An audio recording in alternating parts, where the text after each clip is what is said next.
ঘাটালের বর্তমান পরিস্থিতি এটাই। পুজো মিটতেই পশ্চিম মেদিনীপুরের ঘাটালে ফের জল যন্ত্রণা শুরু হয়ে গিয়েছে।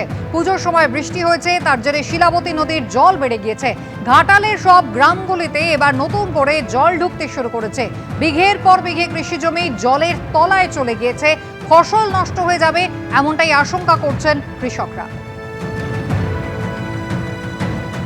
ঘাটালের মহকুমা শাসক তিনি আশঙ্কা প্রকাশ করেছেন, ফের যদি বৃষ্টি হয় তাহলে ঘাটালে বন্যা পরিস্থিতি তৈরি হতে পারে।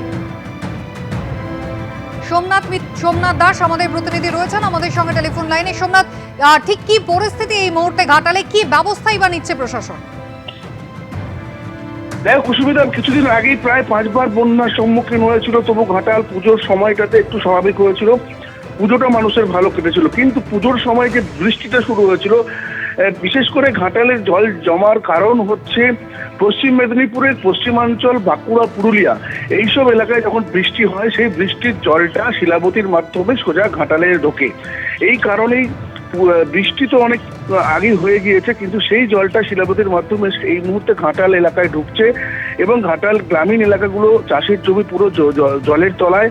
ধান হয়েছিল, নবান্নের যে নতুন ধান হয়েছিল সেই ধান এই মুহূর্তে জলের তলায়, বিঘের পর বিঘে চাষের জমি জলের তলায়।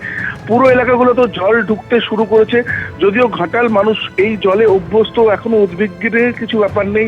মহকুমা শাসক জানিয়েছেন যে আগামী দিনে যদি বৃষ্টি হয় তাহলেই কিন্তু ঘাটাল আবার বন্যার মুখে পড়বে, আর যদি বৃষ্টি না হয় তাহলে এই জল ধীরে ধীরে নেমে যাবে, ঘাটাল স্বাভাবিক অবস্থায় যাবে।